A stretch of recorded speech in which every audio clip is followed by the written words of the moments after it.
It's Monday. Monday. And that can only mean one thing. There's no more Monday Night Football. So there's no excuse not to watch Car Stereo Talk with your hosts, Fernando and myself, Dean. The 2026, even though he hates to admit it, Super Bowl champion, Seattle Seahawks, baby. I was going to go for Trusted Tech. Oh, yes, that one too. Yeah. I mean, they give you a trophy. You just get to wear a t-shirt. Yeah. And worship men half your age. Ooh. Yes. That's crazy. Yeah. Ooh, look at that guy. He's got such a... Yeah, anyways, we'll keep it clean. What an interesting week last week was. Fantastic. I mean, I'm glad it ended. Well, technically Sunday is the beginning of the week. So, I mean, your week started out fantastic. So, yeah.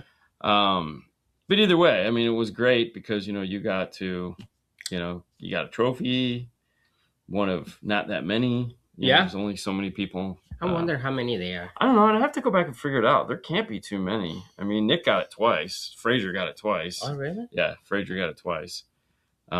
He's the only one who've gotten it twice. But there isn't really. I mean, there's maybe 10 people, 11 people. I don't know. I have to go back and see how far it goes. I know Ada got it. Shaughnessy got it. I'm pretty sure. I think Carlos has it. Carlos Ramirez has it. Piper, I think, has it.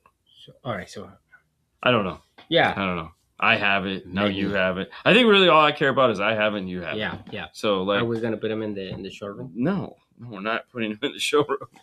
That's the idea, though. No, that is not the idea. That is the opposite of the idea. Anyways, welcome to the show. What a weird week. Welcome to the show. Just kind of like traveling in the middle of the week sucks. It was off. Totally screwed me up. I thought it was Friday. Yeah. Hello from the Pacific Northwest. Yay! What's up, El Fuego? Good evening from Springfield. What's up? That's right. Good evening, everybody. Seahawks. It's totally, and it really hit me, Brad. Good afternoon. It hit me yesterday. Like Sunday, I had a ton of work to do. Yeah. Got all day. Like I got up and I was going all day, and then about 10 o'clock last night, I mean, literally hit. There's a point in time where I know, like, I feel like crank, where it's like I'm just like, And about 9:30, 10 o'clock last night, it hit me, and I was like, oh crap! Like I could feel just all the energy in me just going goodbye. Congratulations, Fernando. Oh, hey, it's our buddy. Yes. Dude, I need to find out like where Sammy Hagar's playing. Yeah, I told him. Just let us know. I'm really if there's a place that's close, like not like ridiculous amounts of money. Yeah, I think I would go. There you go. Just to because I mean, for one, great guy. Yeah, Jorge's fantastic guy. Had a blast. I mean. Apparently, he doesn't know how to rock it out like a rock star, though. Why? Because he comes over and he goes, bro, I can't hang with you guys, man. I go, but you're the rock star. He goes, I ain't a rock star like that, bro. I like to go home and go to bed. Yeah. The night you guys were talking. Oh, we're like whispering a few few minutes in there. That was fantastic. No, I was thinking about that. But anyway, so, like last night, I was just dying. And, Good evening. It was Van Halen for the win, right? I know. There you go. See? Yeah. Anyone else at K-Fest get sick Thursday? It hit me hard. Justin, thankfully, no. This last year I did, but this year, no. I was popping stuff before we left, so I was all set and ready to go. I didn't do that. But what I did, I was going to the bathroom and just like constantly washing my hands, though. Yes. So. Yes. Yeah. A lot of hand washing going on. Yeah. I don't know why I didn't carry around sanitizer like I normally do. I normally do though. Yeah, I didn't for some reason. I just said screw it. If it happens, it happens. But I didn't really want to get sick. Hey, this is a great time. If you've got questions, we've got answers. So go ahead and get those questions in. Fernando's going to dig through them. Yeah, I got him. So anyways, last night I was the game was on. I finally got to sit down and watch like the last section of the game. The last quarter? I lasted all of about 30 seconds. Oh, and then you posted the podcast. Yeah. And I put my laptop away. Yeah. And Brian texts thank you. He always does. And I set my phone down, and the blanket and the pillow were just on the right. And I set my head down and watched the TV, and I go, I'm going to close my eyes for a second. Next thing I know, Sue's waking me up and going, hey, why don't you go to bed? I was like, oh, man, wow. So, yeah, it was rough. It was rough. Hey, we do this little thing called the 12-Volt Clean Wire Club, and most of you guys are fans of it, and we appreciate that. And you post cool pictures of your clean wire. And one of the guys finally did an install. First time, though. First time. And so he's going to get those first-time accolades of, hey, it's not bad for your first time. Your friend and mine, Uncle Bobby B, with his Down for Sound equipment, his Epicenter, of course. Yep. All set and looking in his, I believe this is in his RAM. I think so. So, too. Yeah. So, yeah, there we go. Not bad. He got some stuff from Chris Vera. He's got some really nice-looking RCAs. Resonex RCAs. Okay. Yeah. Yeah, so looks great. Yeah. I mean, dude, first time. Yeah, of course. Yeah, totally living it. Took his time, did a nice job. So congratulations, Bobby. Your picture will be the top of the page. And that, of course, is brought to you by... Yes. By... DNF Tool Drawer, which is a place that Dean has to finish updating because, he needs more than 5 minutes at the house. It's coming. 2026 will be the big year for the update. And everyone's going to be like, this is all you did? I'll be like, yeah, I really didn't go crazy. But anyways, there's still plenty of things on there for you to check out and do. All the tools that we use in our install bay are there. And, of course, the most important tool is the IRTA2. If you'd like to figure out what your system is doing and what the signal looks like, use an IRTA2 to do that. You can see it. You can see it. Oh, man, dude, I really want to make the new keychain so I can take it to Master Tech. Okay. It's like, And the keychain's gonna... Okay. Yeah, the inhalant keychain. Yeah, it's like, I just need time. I don't have time. But anyways, there you go. So thank you so much. And back to your regularly scheduled program, which means I got to put up a banner. So I'm going to put up a banner real quick. And super sticker, what's up? Thank you, Steven.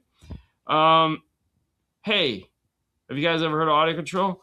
Bobby has. And Bobby had the one thing that we all need in our car.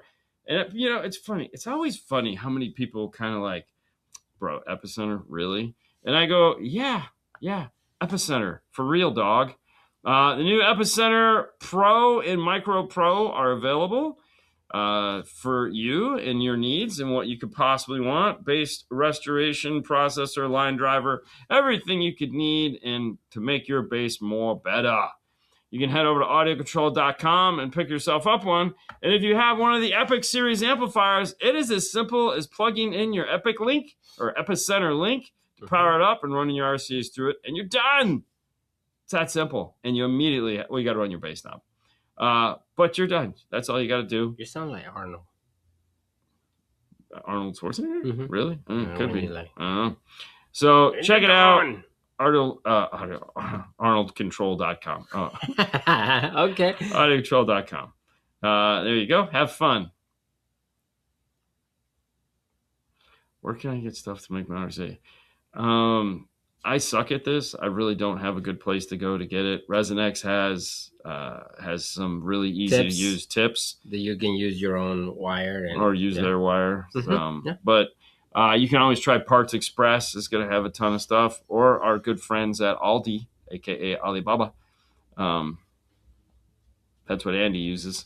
I'm getting poppy noise when the volume is at 18. Everything is turned down with an tune. Oh, tuned. Yeah, sorry. I was thinking to the SMD tool. I'm not sure if I used the male-female harnessing correctly or if I should have bought the Pack Pro. Okay, a couple things that you have to keep in mind. Using an SMD DD1 will tell you when things are going to clip. But that does not tell you when you have too much power going to your speakers, okay? Just because you can turn something up to a point doesn't mean you've set it up properly. It just means you've figured out where the distortion point is at 5 or 10 dBs. Okay, so you still have, where's your crossover point? There again, if you're talking mids and highs and you set it up for 10 dBs of overlap, you probably set it up too high. You might want to dial it back down to 5, possibly 0, depending on how big the amplifier is. 10 dBs of gain overlap means you've taken the 0 point and you've moved it down 10 dBs, which means now the new is 10 dBs louder. Okay, so at 18, you might be maxing your volume out. That might be as good as it goes. I mean, your gains are up too high. The amplifier can put out a clean signal, but at 10 dBs louder than it's supposed to. So it works great for subwoofers. Mids and highs could be a problem. Now, the other thing is what is it connected to? So if we're talking about you're hooked up to a factory radio, well, then it becomes totally useless, because unless you have an electrical RTA that you can see the voltage output of the radio, meaning the signal and all what it's doing, because let's say 40 hertz on a factory radio. 40 hertz on a factory radio could be 20 dB down, okay? 1,000 hertz, which is the other frequency, could be up or it could be down. You never really know. Without being able to look at that with an RTA to see what is happening, it makes it DD1 very impractical to use. Works great on an aftermarket radio that has a flat frequency response. Not so good in an application where you haven't flattened out the EQ curve on the radio. So there's those things to consider. As far as a Pack Pro, if we're talking about like an Amp Pro, yeah, you've probably been better off with an Amp Pro, because an Amp Pro would give you a flat signal output. It's not the end all be all. It depends. Like if you want to keep that factory EQ curve for some reason, or the factory surround, well, then no, you'd have to go high level after the fact. But you have to keep in mind, though, there are some caveats to it. So more than likely, your problem is either A, your gain is up too high for the full response, or B, you have the crossover setup wrong, which is allowing too much sound to get into that speaker and causing it to pop. One of those two things is going to be the problem. This is why we make the IRTA too, though, so you can see what that electrical signal is. And so you can see, oh, crap, like I have these dips here because of the factory EQ. Now, Pack Pro or Amp Pro will give you a 5-volt or a Toslink signal output, which basically means it takes your factory radio and turns it into a preamp just like an aftermarket radio. From that point, using the SMD DD1 is a fantastic tool to use, as long as you understand the overlap that you're providing or you're supplying it with. So mids and highs, 5 dB is usually plenty. 10 can be a little too much. Now, I know you didn't specify which ones you used, but a lot of people get excited. And if it's already starting to do strange things at 18, I think you might have turned it up too much. Try just turning it down and adjust, making sure your crossover is set up properly, and see what happens. Installing aftermarket Sony head unit, Kicker 200.4, as well as a JL RD 404 4-channel. Will be running the key active into the JL 4-channel. How would you recommend setting with gains? Okay, first things first. You have to make sure that the RD 404 can handle the output voltage of the Kicker key 200.4 at its minimum output. So you're going to have the gains all the way down is basically where that's going to be. And you need to play a test tone out of the key and see how much voltage is coming out after it's set itself up, okay? And play a couple of them. Play like a 40, a 50, well, you're going to be high. So play like a 80, 120, maybe a 250, 300, 1,000. Play a 5K test tone. And measure the output voltage. Now, don't have speakers connected when you're doing this. Just measure the output voltage and see where it's at. If you have a min-max on your voltage reader, on your voltmeter, that would be great. Set it to AC. Play those test tones, and you'll be able to map how much voltage you have coming out of the unit. Once you know that, then you can look at the specifications on the RD404 and make sure that it can handle that amount of voltage. You may have to go into the high-level input on that amplifier, or set it up for high-level input, because you might be putting too much signal out of the amplifier. So, which is normal. That would be how you would do it. You use the high-level input. And then you could see what the minimum and maximum high level output is, and then you could adjust the volume out of the out. You could adjust the volume output out of the 200.4 into that and get the right balance. Because obviously you want more signal coming in, less gain on the output of the 404, because you don't want a ton of like crap going on. You need a voltmeter, is basically what I'm telling you. You need a voltmeter, some test tones, and that's what you're going to use to figure it out.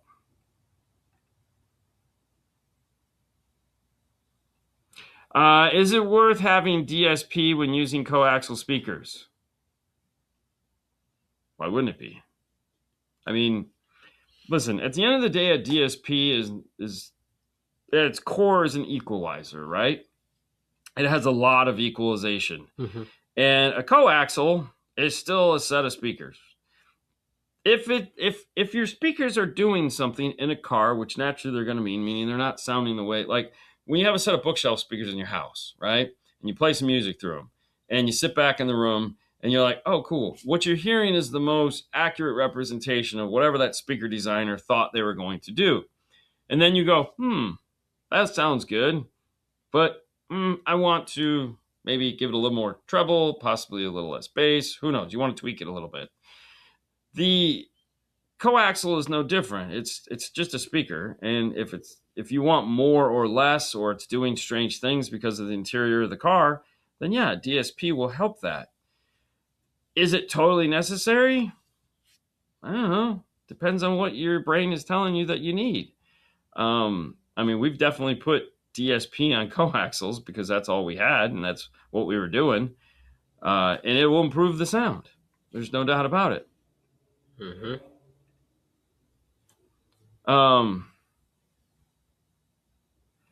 Where can a person find these unusual frequency test tones at different dB levels? I only have 50 and 1,000. Other frequencies would be nice. Okay, so this is going to sound really stupid, but when you have a phone and you have an app store attached to it, tone generator apps. They were fantastic. Just get a tone generator app, and you can play any tone you want. And I know right now you're going, well yeah, that makes sense. But no, I just have a tone generator app on my phone. He has one on his phone, and you just you dial it into whatever frequency you want to play, and you turn it up. Some of the better ones will allow you to play like negatives and positives, gain. But yeah, you just use a tone generator app on your phone. The key to Artie seems like a redundant setup. Why add a 404 for what be negligible power gain and more noise in the single chain? You're not wrong, Sean. I didn't want to go there because there again, some people are excited about doing things. But yes, I really don't think you're going to get more. It's a little bit more power. It's 200 by so key is what, 60 70 watts by 4, 80 watts by 4, something weird like that. So it's very similar amount of power for sure. Mm-hmm. Personally, I would just hook up the key and like run it like that and be happy. But if you got them and you want to try it, I'm not going to stop you. I mean, why not? But yeah, I agree. Seems like a bit much. It seems like a bit much for not a lot of return. Hi guys. I have an install question on a 2020 Durango with the Alpine system. I have Rockford amps. I'm trying to integrate using the PAC APH-CH01 harness to an audio control LC7i. Yeah, that's not going to work. Okay, so you got the wrong stuff. Plain and simple, you got the wrong thing. If you got a 2020 Durango with the Alpine system, that is, you don't do an LC7i. You have more channels than an LC7i has. This is what an Amp Pro is for. So you want to go back, return that stuff, and get an Amp Pro. An Amp Pro is going to give you 6-channel preamp output digitally through the system, meaning it is going to integrate into the car, talking to the CAN bus, and give you, or bus, we'll just call it bus because that one might be LAN bus. I don't remember.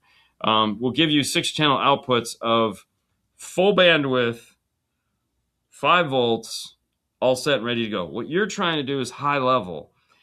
In order to integrate into that, you have to go at the amplifier, not behind the radio. So you have to get a harness that goes at the amplifier, and you have to get it, which I don't even think they make a T harness that goes in and out of that amplifier to do this, because you wouldn't do it. You would just buy an Amp Pro.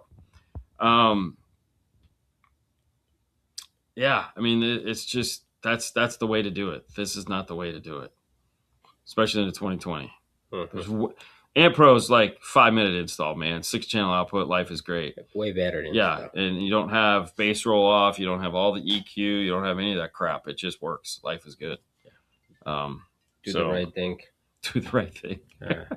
Anyways, that's really what you need on that one, Steven. No major question. Just here to stop by and say hello. Hi. Keep with the good work. Informative work. Thank you. Informative work. Yeah. Great. Yeah. So one of the things we're going to talk about at MasterTech in the Fix My Thing, Fix My Audio chain is this specific thing. Like we're going to talk about a ton of things. One of them is Amp Pro and the difference between an Amp Pro, a high level to low level adapter, why you need these things, why these things exist.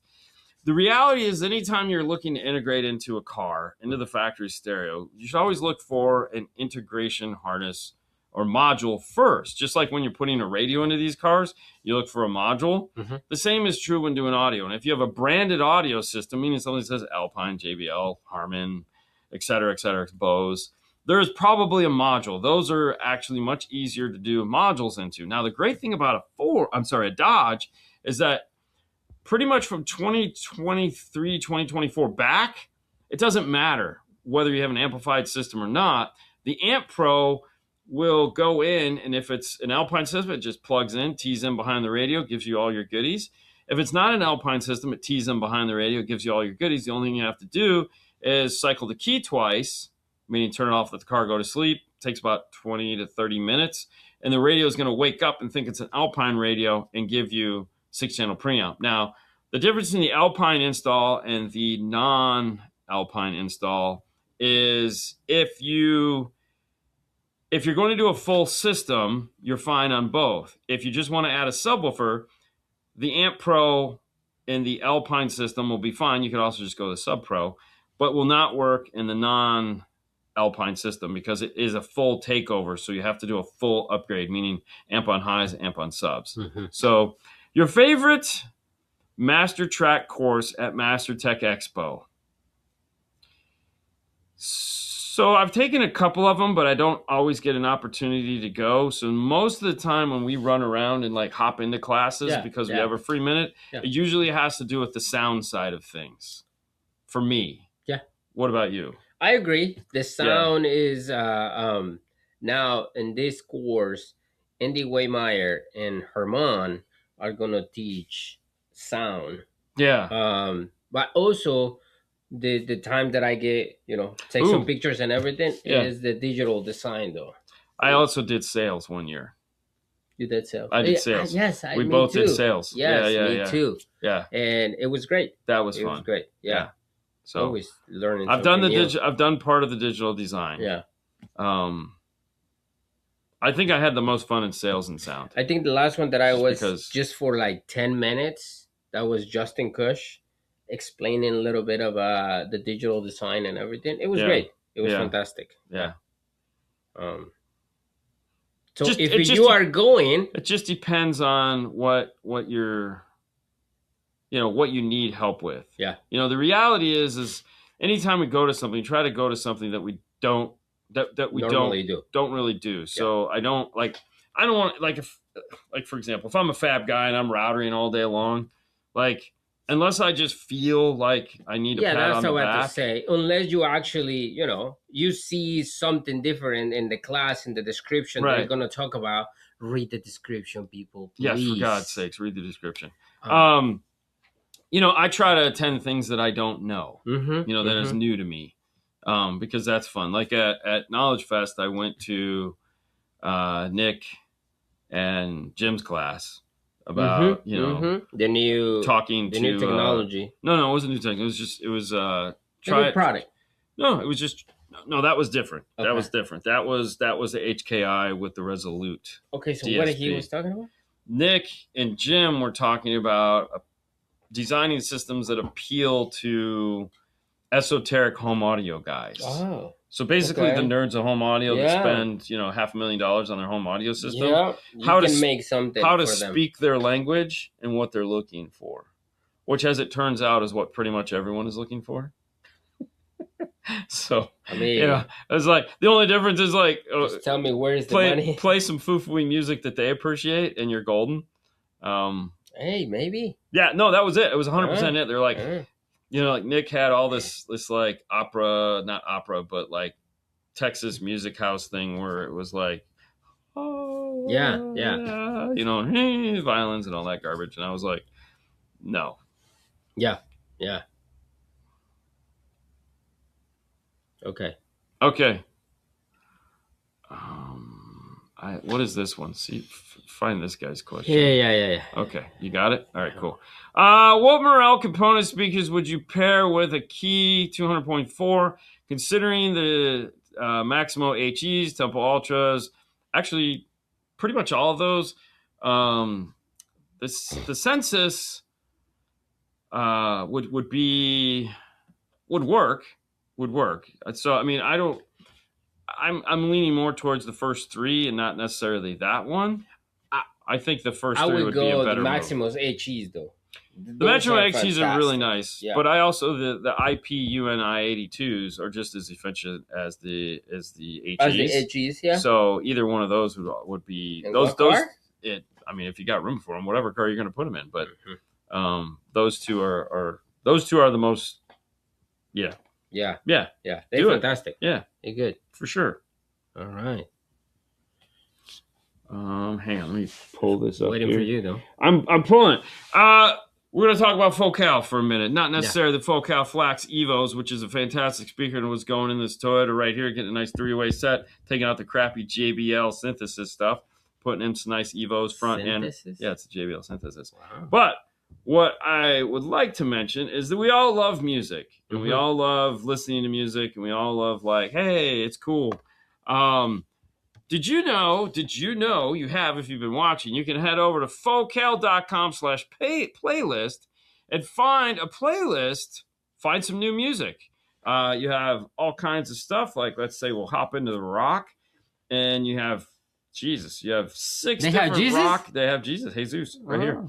And then you just click on, like, if you're an iTunes guy, if you're a Tidal guy, it doesn't matter. They have them for everything. They've set them all up. But hey, we always love finding new music, and Focal has made that easy for us with focal.com/playlist. And of course, if you've got Focal speakers that you absolutely love, which you can find at focal-america.com, then you might want to jam out tonight. Find yourself a nice curated Focal playlist, and it doesn't matter what speakers you have. It's just a playlist of new music, but they've done it for us, so you can head over there and pick something up and maybe find that new song that you're like, you want me to listen to in my next demo that I'm going to hate. Some foo-foo stuff. There'll be some like foo-foo stuff. I like the pictures though. That picture is cool. They are cool pictures. Yeah. Focal, check them out. Okay, all right. On to the next one. Here we go. I'm waiting. This one was the one. 2025 M5 Rhino Helix, V8 Austin speakers, JL subs, and kicker mono, conductor knob, USB input. My issue, BMW high level signal is overwhelming, but the Helix USB imports the super. Okay, so the answer you got for this, which was where did it go? It just jumped up. Hang on. I can put it up. You want me to put it up? Yeah. BB says, Jim, you need, yes, SDI, Mobridge, Nav TV Zen. Yep. So these are all things that would be fantastic, and I will drop these into here, and Fernando will remove. So here's what you're looking at. So you're looking at navtv.com, Mobridge USA, one of those two, and actually NavTV and Mobridge are the exact same company right now. You can also give, which I would not say would be a bad idea. You could also give Helix a call Their tech support, make sure you call tech support USA and not Germany. So look for MSC. Go to MSC. America. Okay, America. Yeah. That's the Helix distributor here. And you'll probably get Jeff. And they will help you find the right piece for your car. Yeah. So definitely want to check that out. But yes, you need an interface, because the BMW is putting out can put out 24 to 30 volts of output, and my guess is that amplifier is not set up to do that. Now, some of them are. Some brands, Kicker, like Kicker can handle up to 40 volts of input, but not that piece. So definitely check it out and see what you come up with. But just give them a call; they will help you. Yeah. Because the great thing about the German companies is they love working in German cars. So they usually have all the interfaces available for it. So they have a solution. Yeah. Like I said, they have all the solutions for it. So definitely give them a call. Before you go out and spend a bunch of money, just give them a call. Because these interfaces are not cheap. Yeah. Okay. So you want to make sure you get the right one. Hey, guys. Kenwood released a few DSP amps for Asian market. Any news if they are releasing those in the U.S. market? Thanks. Really? Do you have part numbers? I would love to see them. Give me the part numbers so I can look them up. So I will say this. The official stance that I've gotten from other people unofficially is that if you want DSP, you're going to have to make it yourself. So... Really? Yeah, Japan wasn't keen on it. So if they are making a DSP, if they followed the same as Kenwood Japan told them, the same thing they're telling us, is they made them on their own. Now, that isn't to say that USA won't be like, well, they've already made them. Okay, so you said they actually have another third party, and they just put so think of it like that. So all right, so here's the one thing you have to keep in mind: Kenwood America is its own company. Kenwood Canada, Javekenwood, is its own, so Kenwood is the parent company. Yes. But there's all these independents, or not independents, there's all these brands. Brad. All right. So Brad says, Blackbird's 32 volts of input. There you go. And it's the most complicated, overbuilt, high-level input section. But this is what you need. But that's what you need. 100%. That's what you need. There's the part number right there. All right. So yeah, probably not, but you never know. Because the one minute one manufacturer's saying we're never going to do that, and then 2 days later they're like, yeah, man, we've been planning this for years, and you're like, what are you talking about? No, I don't think so. So I wouldn't hold my breath. No, this is actually true. There is such a thing as speaker break-in. This is 100% true. I can attest to, yes, speakers need to break in. Not all speakers need to break in, but yeah, it is a real thing. Okay, and if you haven't experienced it, that's okay. Doesn't mean it's not real, but yes, it's 100% real. I can tell you right now, Focal K2 out of the box does not sound the same 2 weeks later. And if you play it for 9 hours straight at high volumes, by the time you get home and turn it on the next morning, it will not sound the same either. We know these things. 16 in, 16 out. Kenwood is missing the vote. Let's all take a look at this Kenwood thing. Give me a second. Here. All right, hold on. I'm going to shut this off. All right. Turn off your little banner. Yes, hang on. I have to go in my banners. Turn it off. All right, let's take a look at this. Europe, or Asian market. Asian market has Kenwood CSKC 16 in, 16 out, fully bridgeable, advanced high power car DSP. Wow, we look at that. Digital coax, optical. Click on the pictures. Yeah. Let's see what we got here. I mean, it looks like a Kenwood, regular Kenwood, right? I mean, yeah. I mean, it's got the heatsink. It's black. It's got the little. I mean, it's got Toslink in. Wow. Jeez, though. Yeah, that's insane. All right, let's see how much power is this. It's right there. 16, 8 times 25, and 8 times 80. Okay. That sounds about right. I mean, it's definitely an IC power chip. So, I mean, or chip amp. Yeah. Which is, there's no other way it would be that size. I mean, Right. wow, that's insane. Okay, Analog stars. inputs, 2-channel RCA, optical 1. Amplifier inputs 16. Okay, so it's 6. Okay, good. So that's 16 inputs. Yeah. But it could be 16 channel in, but only 2 channel in. We've seen that. Scroll it down so we can see the picture. Yeah. No, it's the other way. Way. All right, so there we go. So this is not available in the United States, so don't get excited about it. That's just I just wanted to see it for myself. So pretty cool. But that was cool, man. Thank you so much for letting us know. Yeah. Now we can talk about it. Officially, Kenwood website in Malaysia. Wow. There you go. Look at that. Andy's amplifier was, it was his custom built one. Yeah. Yes. I mean, there are some. We're definitely getting there. That's for sure. I mean, you can link to.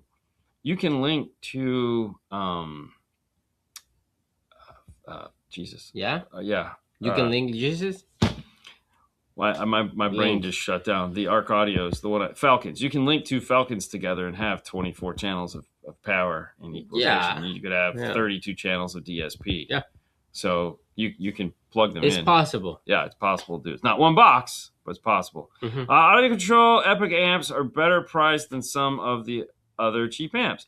I trust audio control more, but just about the Epic 1500 and does not disappoint. There you go. Just bought. Yeah, very nice. Very good, man. I love testimonials. I have an old 2004 GMC Sierra extended cam pickup truck. Do you think a better set of 2-way components would be as good or better than a cheap 3-way set of components? Thanks. That's a tough one to answer. Really it is, because okay, if you take a 3-way set of entry-level speakers that are a couple $100, all right, and you take a 6.5 set of speakers that are the 6.5 component set that are like $100 more, probably not. Now, if you take a 6.5 component set that's like 3 times more, then yeah, they are. But that's not really a fair comparison. I don't really think that would be anything anyone would try to do, because if you had that kind of money, you would just buy a medium grade set of components. So there's that. So I mean, I think if you're within $100, $150 of this, like, no, I don't think you're gonna notice a difference. I think you'd be better off going with the 3-way, just because you'd have the range and you'd fill in the holes and it would sound good. So, I mean, the reality is save more money and just buy a really great set of something, instead of settling on So. All right, so look at that. Wait. Oh, I'm so sorry. Bobby. Hey, Bobby. What's up? What's up? What's up? Okay, go ahead. Sorry, bring back your next one. You lost it though. No, I didn't. It's got to be Totally. still there. Hey, look, you found it.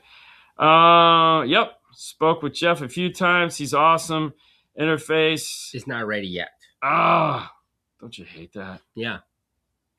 But it's worth the wait. So it's coming. So there we go. We know it's coming. Now it's just a matter of being patient. That we don't have. So more than so the other, like I said, the other person you could call too is Nav TV, and see where theirs is at. Mm-hmm. My guess is it's what they're waiting for. So I think knowing Jeff, he already did the research. Yeah, he probably already told him no, it's not available. Yeah. But so it's probably coming though. So I mean, as long as it's coming, who's coming? I don't know. Use the USB in. Just do it the right way. Because I mean, if you got an iPhone, I mean, you can other than navigation prompts, you can play the artwork here and the music here. It just doesn't do turn by turn. Yeah. Yeah, it's still better than nothing. Yeah. Should I turn the amp gains down a little or max out at 150, 160 watts? Thanks. So the reality is anytime someone asks you to turn the gains down, I'm always a bigger fan of turning the gains down. And anytime you can turn the gains down, you turn the gains down. Oh, I mean, start at 0 and work your way up, not start all the way up and work your way down. So yeah, try turning the gains down, or go with gains down. Team gains down. Do you recommend retuning the Kicker Key 204 after speakers break in? So that's the nice thing about break-in, is that even though speakers do break in and they do sound different, most of the time it's for the better. Most of the speakers that are on the Key 200.4 probably don't need an extended break-in time. Okay, it's the expensive speakers with the exotic materials and stuff like that that really are the speakers that have a break-in, or the Kicker really cheap stuff. So the funniest story I have for break-in was, I have two. The Kicker CVT has never been a favorite of mine. I've never liked it. They know I don't like it. I've told Steve I don't like it, so I'm safe to say I didn't like this speaker. However, and they kept telling me I was crazy. It's a great speaker. I had a customer come back a year later after he had bought a set. And I was like, dude, they were hammering. And I go, dude, what is in here? And he goes, Kicker CVTs. And I said, there's no way. There's no way Kicker CVTs are in here. So as it turns out, they need like a 6-month break-in period, and they sound amazing. And I was like, damn, this is kind of strange. It's way too long. The other thing was a good customer of mine by the name of Joe that's been a customer of mine for the last 20 years. He always gets K2, and he lives about 3 hours away from here. So he drives down, bugs us all day, sometimes stays the night, and then he drives home. So we were working on his car. It was late, and we got it all set up, ready to go, and we sent him home. He calls me the next morning. He goes, dude, I don't know what happened, but this is not the same car that I pulled in the driveway with last night. And I go, well, it's probably because you were playing like this. No, this sounds totally different. And it's like all for the better, not bad. Everything was better. It's like, man, it's like everything's just killing it. I was like, fantastic. So it's not a myth. Is it like as they say? No. 9 times out of 10, you're golden. Or 8 times out of 10 or 7. I don't know. Pick an average. Yeah. But like, your speakers. Some of these speakers do need a break, especially subwoofers. Subwoofers definitely need a break-in period for some of them because they come rock hard. Stiff. Like, and they need to loosen up. And as they loosen up, work their way into the enclosure, they're going to sound different. It's just what it is. So, no, I don't think you're going to benefit any by redoing your Key 200.4. I will say this. It is a Key 200.4, and you're running a crapshoot, right? So here's the thing. You could do it because it only takes, 10 minutes. But if you really like the way it sounds now, it's a 50-50 shot. Is it going to sound better? Is it going to sound the same? Oh, you think like the key you never know. Is going to be like, the key might just you be didn't pay for this much. You never know. You're not getting it. You never know. You never know. Okay. Anyways, this next segment is brought to you by the fine folks at arcaudio.com. I wanted to talk about the Moto line of stuff, which I think I have. I have this one. So Moto, for those who don't know, is motorcycle audio that Arc Audio makes. We've talked about it before in the past. It is that time of the year where, like the snow is not melting, but it's time to think about what am I going to be doing in my motorcycle? How am I going to upgrade it? I have those raspy ass speakers in there that I just was like, I dealt with it. You might want to head over to arcaudio.com and check out the full line of Moto new amplifiers. So you got the new 800, which is more powerful than the 700, which is more powerful than the 600. So you might want to upgrade there. You have a full line of DSPs, you have integration, and of course you have the cool Moto 6.5, which at some point I will turn into a set of Bluetooth speakers. Dude, those are nice. I know. It's ridiculous. Yeah. Okay, go ahead. All right. Oh, speaking of power bass, Jeff is going to be in the other Jeff on the 23rd. We'll have power bass here on the 23rd. Jeff Falk will be here on the 23rd. With power bass and image dynamic. For a 2825 F-150 bass audio, would you use 20 amp audio control load generators? Be a problem instead of the Metro 10 ohms. So yeah, the greens. We just always use the greens. The greens are fine. As long as you're using the greens, you're good. As long as you're using equipment that is good too. So really the problem didn't turn out to be the 10 ohm load resistors, which are really nice. Those will help cheap equipment sound better. If you have good equipment that can handle, if it has SB, then the 20s will be fine. And you're just like, what? Just run the 20s. You'll be okay. Are you currently... We are currently posting our MVP installation tool in the DIY mobile audio forums threads. So I add the link to the DNF tool drawer. Thank you so much, man. Thank you. I mean, sorry, I was need this guy to actually. Yeah, I know. I was step it up. I was just thinking about how much I wanted to take. Doing nothing. Lazy. Yes. But thank you. We have great tools in there. All right, gentlemen. That was a brain crash. Any experience with the power base OEM integration mids and highs, 6x9s and the 2 and 3/4 2019 Silverado.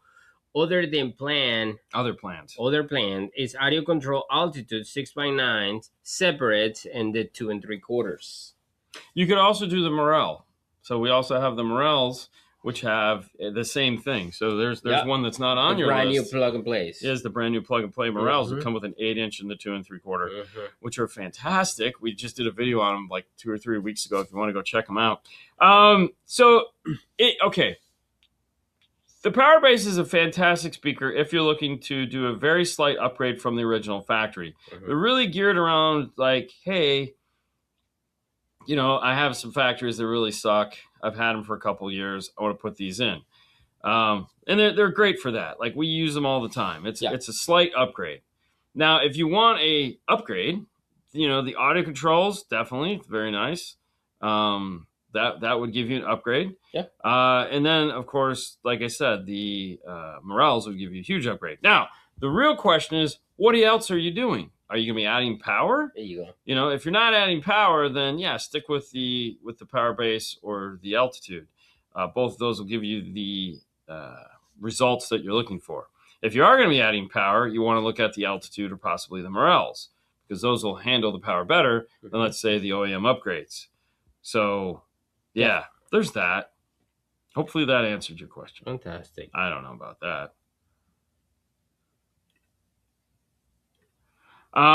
Could also tune gains with voltmeter. Doing the math and knowing what you want, 150 watts, tune the voltage out to 150 watts. Yes, you can do that. And you don't even need to do the math. You can just head over to Kicker, and they have that. They actually have a sheet. You can just download it. It's pretty cool in their Kicker use section. That'll tell you output voltage. Obviously you could use Ohm's law and figure it out, but Kicker has a sheet you can just download from their website, which is really cool. So, and there again, there's that doesn't always work. Other than you'll be getting that voltage. That doesn't take in consideration anything else. So, really, in my world, voltage, very little voltage matching going on. But if the only time I'd worry about this is I was actually trying to voltage match 2 independent amplifiers. So, it's like get it dialed in, figure out which one is the less loud of the 2. Yep. And then bring the other one down to that amplifier. That would be the only time I'd voltage match. Don't do the opposite. Louder. Bring this one because louder. There's no 2 amps are the same. So I always just go to whatever the lesser amp is and dumb the other one down. But I feel most of the people do that. It's like, oh, this one is quieter. Let me bring it up. No, and Jason, I think I don't think I'd go dumb, but I mean, there's a use for it, but I don't think using it. I would never use this anymore. But it's a way to do it. It's a way to do it than just going, here I am. Or just buy an amplifier that has a built-in clip indicator. Yeah, clip indicator built in. First time chiming in. Thank you for all the knowledge. Hey, you're welcome. Thanks for joining us today. Greetings, gentlemen. Glad you made it back. Cheers. We're glad we made it back too, because that took forever. Hopefully everybody make it back safely. So let me ask you this. Just off topic. Would you do a red eye again? Knowing how much it kind of, we save money. Yes. Because we didn't have to pay for a hotel the next night, meaning I save money. No, because I didn't pay for it. So exactly. Would you do another red eye, or is the juice not worth the squeeze? Was the pain worth it? Because the reality is we'd get back sometimes Friday, we'd have to take Friday off. Right. So because we were dead. Oh yeah, we were totally dead. We came here, we went home, take a shower, came back over here, and I was dead. Depends. I feel no, it's not worth it. I'd rather to stay and kind of like sleep. But yeah, but you wouldn't have slept. You know how it goes. That last night you never sleep. Last night it's like 3 or 4 o'clock in the morning. Every trip out of Vegas up until this year is there's no sleeping. There's you get up, you go all day, especially yes, and then you leave it. You catch the 5, 6 o'clock out. Yep. You know. Yeah. So I think it is what it is though. It's not that we always say this is what we're going to do. We're never gonna do this again. Yeah, and I know. And then we forget. After a year, we didn't. So normally we would leave there at 5 o'clock in the morning on Friday, or 6 o'clock in the morning on Friday, and then we get here. It'd be like, noon 30, 2 or 3 in the afternoon, still working, and we come to work. As opposed to we did the same thing. We just came earlier to work. Austin, the plane is never empty. Not anymore. No, man. There's always the lady sitting next to me spilled her freaking drink on me. Did you saw the commercial at the Super Bowl about Southwest? No. Oh, yes. That's exactly what happened. Just the new Southwest system is stupid. They haven't figured it out. They need to fire the CEO that came up with this idea, because this was dumb. And for those of you who don't ever fly Southwest, or I like flying Southwest. I really like the old Southwest. I like being able to get on the plane, pick my seat, sit down. It wasn't really hard. Yeah. This new, they can't figure out. They can't, which is fine. Like, everybody assigns seats. They haven't figured it out. They don't know how to board They don't know how to board a plane. Yes. You can't have everyone that's sitting in the front of the plane board last. Because people get onto the plane and they just throw their stuff in the overhead bins and then walk to the back of the plane. Yeah. And it's like... It's terrible. Yeah. Anyways, so to answer your question, the altitude speaker, Audio Control makes the LCs and the Ds, which are by far their highest end amplifiers. The altitude is the next step down. So they do make a better amplifier. But, that's that. Is it still fantastic? Yeah, they're fantastic amplifiers. Austin has them in his car. He loves them. Oh, yeah. Yeah, he has them. A thought. As I'm looking at my home Polk monitors, 10B speaker, 10-inch subwoofer, 2 6.5-inch mids, a tweeter. Sounds fantastic. Why do I think I need a 3-way component set in my car? Got 10-inch sub, 6.5-inch mid, and tweet now. I mean, I feel like you felt you needed a 3-way set in a car because you have, even though you had 2 6.5-inch, you probably, the reason why there's probably 2 is you'd have to see what the range of the 6.5-inch is. Okay, so and also the tweeter, and plus you have a flat plane, so there is some coupling going on. But in a car, you have a tweeter way up here and you have a 6.5 or a mid bass. There's distance between the two.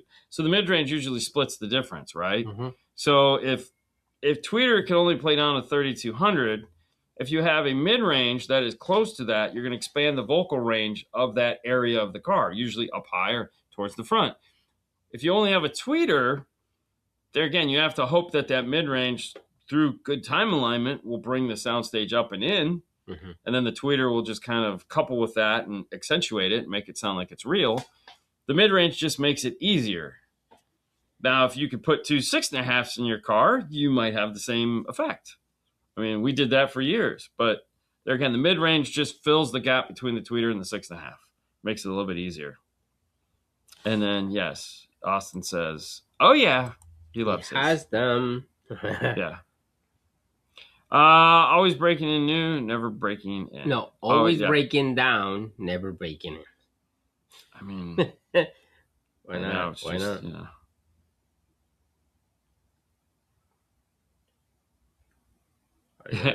Don't get me wrong. Yeah, I don't admit it. Yeah, I remember. Yeah. So, I mean, I hope now you think it sounds better. So, my 2017 Cadillac ATS front passenger door pocket is vibrating and buzzing at high volumes, and it has so much sound deadening on it, it weighs a ton. Any suggestions?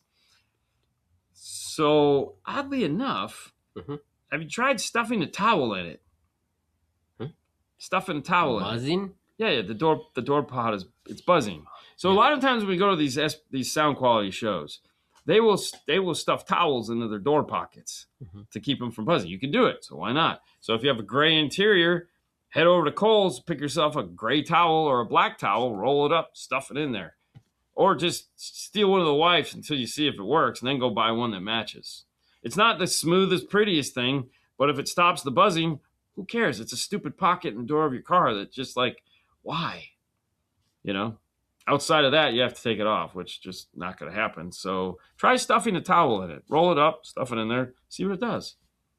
I would just see where exactly the buzzing comes from. Yeah, but sometimes it's just one of those things that it's like, if you get, I mean, he's got a ton of sound treatment on it. I mean. But it's buzzing for something, you know? Yes, it could just be it's cavitating, or it's right at the right frequency that the door goes and buzzes. I mean, and that sound treatment isn't going to help it. You know, because it's just remove the door panel. You could do that. I mean, I drove around like that. Yeah.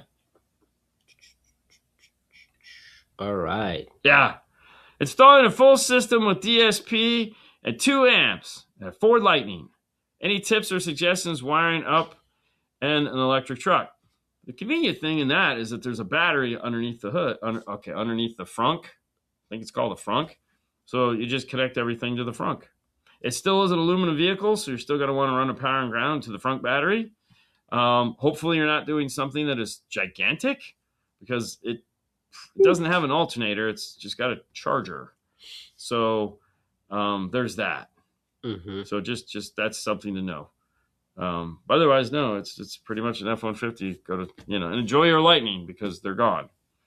Everything is just going to go to hybrid now. That's crazy, though. Yeah. I mean, hey, they tried it. It didn't work out.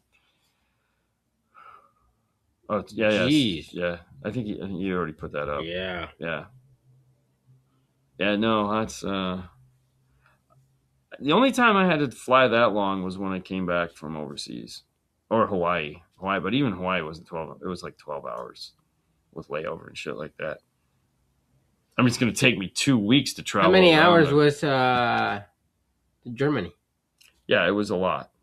Yeah. But there was multiple legs, so it was like a day, only because it's like you're starting, you're stopping, you're walking, you're waiting, and then you're getting on another plane, and then you have layover. You have like 3-hour layovers, and which is needed, because trying to figure out where the hell you're going and you don't speak the language. It's kind of a lot of fun. Yeah. Terrible. Yeah. You start learning. Are you guys going to go next year? I don't know. Dean, when using your router table upcut. So I just buy my bits from Mobile Solutions. Like I buy the spiral, the quad bearing 1/4 inch spiral bits from Brian at Mobile Solutions. Mm-hmm. That's really all I ever use in there. So I don't really worry about it, because upcut and downcut, that's always, I don't know. That's what Google's for. But, or just use a paddle bits. I have the big paddle bit. I have the big 1/2 inch, the scary, very scary router bit. Yeah, that thing is scary. Dude, the only scarier bit is those giant ones he has. Yeah. This bit scares the hell out of me. That's crazy, though. Like, yeah. But I mean, if you need it, it's fantastic.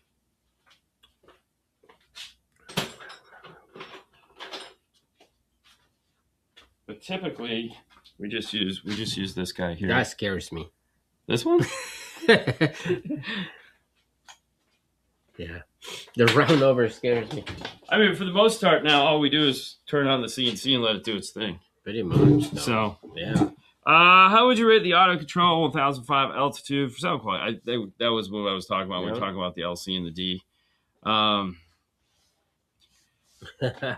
Oh yeah, I remember when you said that to bore out a box for that one sub that didn't fit. Yeah, we've done some questionably safe things doing that. for sure. I don't like it. So for that, we'll use a top bearing piece that goes down. I think I burned them all out though. I don't think I have any left. So now it's just use a jigsaw. But fortunately, we haven't had to fix a box in a long time. So my preferred tool of choice is to go to the cheap tool store and get what I like to call the barbarian tool, which is just the this guy right here, which just goes. This is fantastic. This is what we use for trimming out the dash. Yeah. There again, I think this was a cheap tool store purchase. Love it. And it's fantastic. Yeah. Yeah. You need to make one with a battery attached to it, and I'll be happy. Thanks. If I pull on the pocket, it does stop. So yeah, try stuffing a towel in it. Yeah. You know. Oh, sometimes on the seam in between the pocket and the actually panel. Yeah. If you didn't put nothing in there, you know, you just put it in here, and you don't put nothing on the seam, maybe.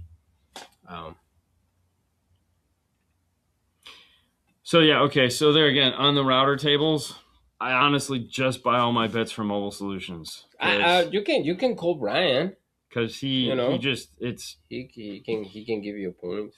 There's if you don't want to use Mobile Solutions bits, there's also the what is it, Joey bits or some 12-volt tools or something like that. 12-volt tools are I mean they're all basically the like I said, I just buy Mobile Solutions bits. Yeah, I don't want to think about it. It's like I got enough crap on my mind. Just trying to figure out what bit to use on the freaking CNC was enough to. Yeah. It's you use the one that Eduardo told you? See, exactly. It's just so confusing because router tables are now mounted upside down, so it's the upcut, and actually, upcuts are they? It drives me crazy, and that's why I said, like, there again, Mobile Solutions does a really good job of just having the bits that you need. He sells the table, like we have his table. That's not a table. It's just there's only so many things I want to know in life. And that's not one of them. And like I say, if you have any questions, you can probably call him and he can give you the right bit that you're looking for. Yeah, and trust me, that's why that finger's messed up, is that one right there. That's a router. Because that was upcut. That's why. No, that was round over. No, that was downcut. No, it sucked that in. Blood everywhere. Blood on the highway. Oh, it was gross. It was so gross. Yeah, so there we go. That was that. Let me turn this off.